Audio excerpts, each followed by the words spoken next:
প্রশ্ন দিয়ে শুরু করি। যদি আপনার সামনে এমন কেউ দাঁড়ায় যাকে দেখে স্বয়ং নবীজি সাল্লাল্লাহু আলাইহি ওয়াসাল্লাম জ্ঞান হারিয়ে ফেলেছিলেন, যার একটি মাত্র পাখা পুরো আকাশ ঢেকে দেয়, যার শুধু একটি চিৎকারে পৃথিবী ধ্বংস হয়ে যেতে পারে, আপনি কি করতেন? আজ আমি আপনাকে সেই সত্তার গল্প বলবো যার নাম শুনলে আকাশ কাঁপে, যাকে আল্লাহ নিজে শক্তিশালী বলেছেন। তিনি জিব্রাইল আলাইহিস সালাম। আপনি কি জানেন জিব্রাইল আলাইহিস সালামের আসল রূপ রাসূলুল্লাহ সাল্লাল্লাহু আলাইহি ওয়াসাল্লাম মাত্র 2 বার দেখেছিলেন, শুধু 2 বার। প্রথমবার যখন দেখলেন সেখানে ছিল 600 পাখা। সুবহানাল্লাহ। প্রতিটি পাখা দিগন্ত থেকে দিগন্ত পর্যন্ত বিস্তৃত, আর সেই পাখার ফাঁক থেকে ঝরে পড়ছিল মুক্তা, ইয়াকুত পাথর। প্রতিটি পাথর দুনিয়ার যে কোনো রত্নের চেয়ে উজ্জ্বল। এটা কোনো কল্পনার গল্প নয়, সহিহ বুখারীতে এই বর্ণনা আছে। নবীজি সাল্লাল্লাহু আলাইহি ওয়াসাল্লাম নিজে বলেছেন, আমি জিব্রাইলকে তার আসল রূপে দেখেছি। নবীজি সাল্লাল্লাহু আলাইহি ওয়াসাল্লাম তাকে দেখে এতটাই অভিভূত হলেন যে সেখানেই বসে পড়লেন। কিন্তু এটা শুধু শুরু। এর পরের যে তথ্যটি বলবো সেটা জানলে আপনি থমকে যাবেন। মনোযোগ দিন। কিন্তু এখানেই একটি অবিশ্বাস্য তথ্য আছে। আমরা যে জিব্রাইলকে চিনি, সেই মানুষের রূপে আসা জিব্রাইল, তিনি সেই রূপ নয়, সম্পূর্ণ ভিন্ন। নবীজি সাল্লাল্লাহু আলাইহি ওয়াসাল্লামের কাছে তিনি আসতেন কখনো সাহাবী দিহইয়া কালবি রাদিয়াল্লাহু আনহুর রূপ ধরে, সুন্দর চেহারা, সাধারণ পোশাক। আরেকবার এলেন মরুভূমির বেদুইনের রূপে। কেউ চিনতে পারেনি, শুধু নবীজি জানতেন এই সাধারণ মানুষটি আসলে কে। এখন একটু ভাবুন, আপনার পাশে যে মানুষটি বসে আছে, সে কি সত্যিই একজন সাধারণ মানুষ, নাকি আল্লাহর এই সৃষ্টি জগতে কত রহস্য লুকিয়ে আছে যা আমরা দেখি তা তো কিছুই না। আসল সৃষ্টি চোখের আড়ালে। সুবহানাল্লাহ।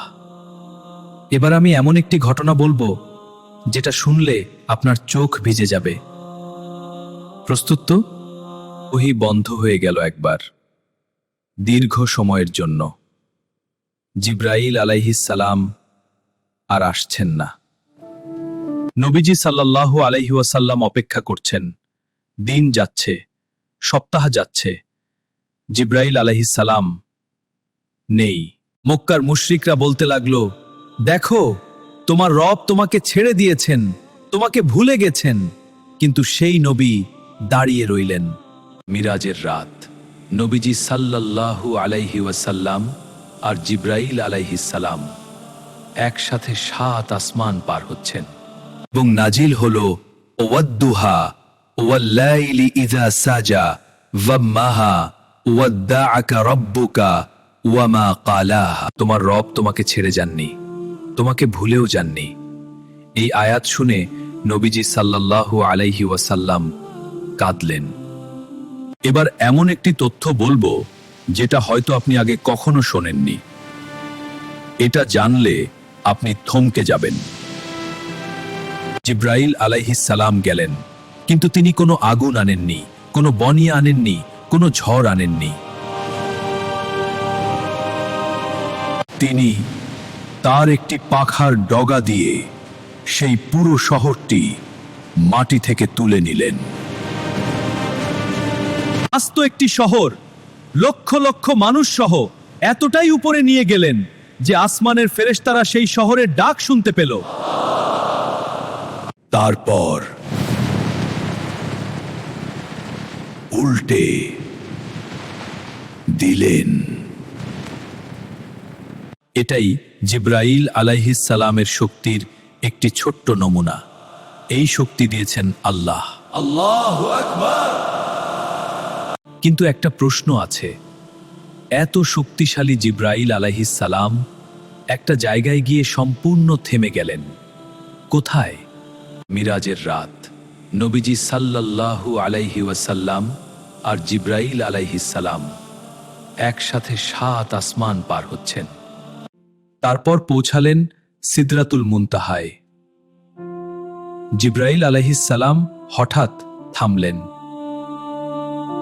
নবীজি সাল্লাল্লাহু আলাইহি ওয়াসাল্লাম ফিরে তাকালেন, বললেন, এই মুহূর্তে তোমাকে দরকার, তুমি থামছো কেন? জিব্রাইল আলাইহিস সালাম কি বললেন সেটা শুনলে আপনি বুঝতে পারবেন আল্লাহের কাছে নবীজির মর্যাদা আসলে কতটুকু। একটু পরেই সেই উত্তর দেব, তার আগে চ্যানেলটি সাবস্ক্রাইব করুন এবং বেল আইকনটি চেপে দিন যাতে পরের ভিডিও মিস না হয়।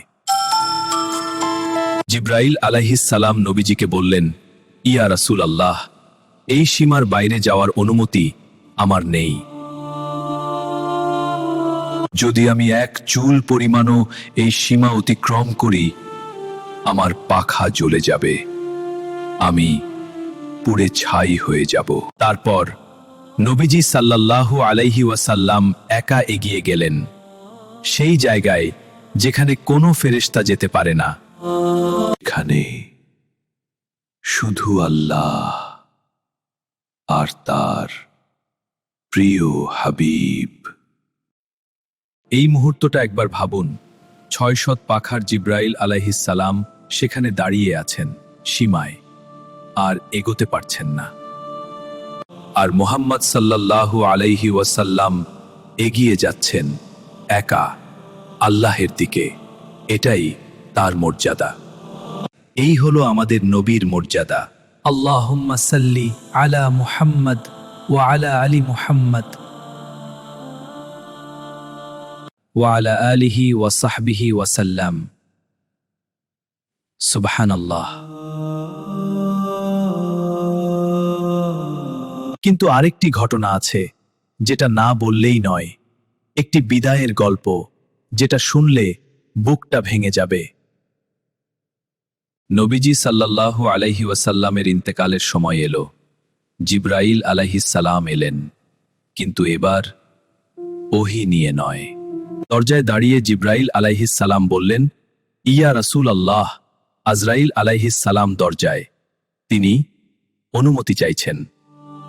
নবীজি সাল্লাল্লাহু আলাইহি ওয়াসাল্লাম শেষবারের মতো হাত তুললেন, বললেন, অনুমতি দাও। জিব্রাইল আলাইহিস সালাম সেদিন কাঁদছিলেন, সেই ফেরেশতা যিনি কখনো কাঁদেন না আজ কাঁদছিলেন। কারণ এই পৃথিবীতে আর কোনোদিন সেই মানুষটির কাছে আসতে পারবেন না যার কাছে তিনি 23 বছর ধরে আসতেন। সেই ভালোবাসা, সেই বিচ্ছেদের যন্ত্রণা ফেরেশতারাও অনুভব করেন। সুবহানাল্লাহ। এখন একটি চমকে দেওয়া তথ্য দেব। জিব্রাইল আলাইহিস সালাম আজও কাজ করছেন, এই রাতেও, এই মুহূর্তেও। হাদিসে আছে, প্রতি রাতের শেষ তৃতীয় অংশে আল্লাহ সুবহানাহু ওয়া তাআলা নিকটবর্তী আসমানে নেমে আসেন এবং ঘোষণা করেন। আর সেই ঘোষণার সাথে জিব্রাইল আলাইহিস সালাম আল্লাহর রহমত নিয়ে তাহাজ্জুদ পড়া বান্দাদের দিকে নেমে আসেন। মানে আজ রাতে আপনি যদি ঘুম থেকে উঠে তাহাজ্জুদ পড়েন, জিব্রাইল আলাইহিস সালাম সেই মুহূর্তে আপনার জন্য আল্লাহের কাছে দোয়া করবেন। সেই জিব্রাইল আলাইহিস সালাম আপনার জন্য দোয়া করবেন। এখন আমি আপনাকে জিজ্ঞেস করছি, আজ রাতে কি তাহাজ্জুদ পড়বেন? কমেন্টে লিখুন শুধু একটি শব্দ, ইনশাআল্লাহ। আল্লাহ কবুল করুন। প্রিয় ভাই ও বোনেরা, জিব্রাইল আলাইহিস সালাম তিনি শুধু একজন ফেরেশতা নন, তিনি সেই মহান সেতু যার মাধ্যমে আল্লাহের কালাম, এই কুরআন আমাদের হৃদয়ে পৌঁছেছে। এই কুরআন বহন করে এনেছেন তিনি। তাহলে আমরা কি এই কুরআনকে সেভাবে সম্মান করছি? আমরা কি প্রতিদিন কুরআন পড়ছি? আমরা কি সেই বাণী অনুযায়ী জীবন করছি? আল্লাহ আমাদের সবাইকে তৌফিক দিন।